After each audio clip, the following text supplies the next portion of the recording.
Finally Pakistan is back. Pakistan जो है वो वापसी कर रहा है भाई यहाँ पर। भैया देखो पाकिस्तान मैच में तो वापसी कर रहा है, यहाँ से बॉलिंग में वो जान मार रहे हैं 148। अब कि साउथ अफ्रीका में जाकर जहां पर किसी ने कोई चांस नहीं दिया, टेस्ट सीरीज शुरू होने के पहले यहां बात हो रही थी कि इनसे बैटिंग हो पाएगी, 50 पे ऑल आउट हो जाएंगे, 60 पे ऑल आउट हो जाएंगे।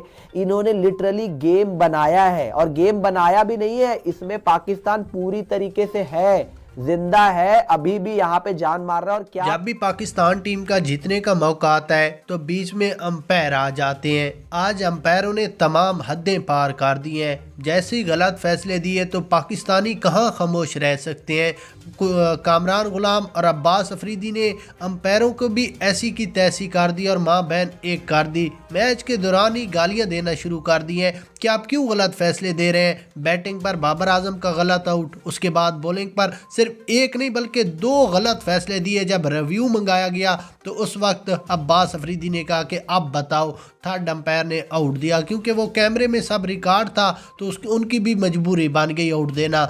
जिसके बाद खतरनाक लड़ाई हुई और पाकिस्तानी खिलाड़ियों ने तमाम अंपायरों की माँ बहन एक कर दी कि हमें ये अंपायर मंजूर ही नहीं है। अगर कोई एक आधा फैसला गलत होता तो कोई इशू नहीं था, लेकिन इन्होंने तो एक मैच में 5-7 गलत फैसले दिए और पाकिस्तान के खिलाफ कोई एक फैसला भी पाकिस्तान के हक में होता फिर भी बात करते। लेकिन फिर भी अंपायरों के खिलाफ होने के बावजूद भी पाकिस्तान टीम एक मरतबा फिर मैच में मजबूत पहुंच चुकी है, जीतने के बिल्कुल करीब है।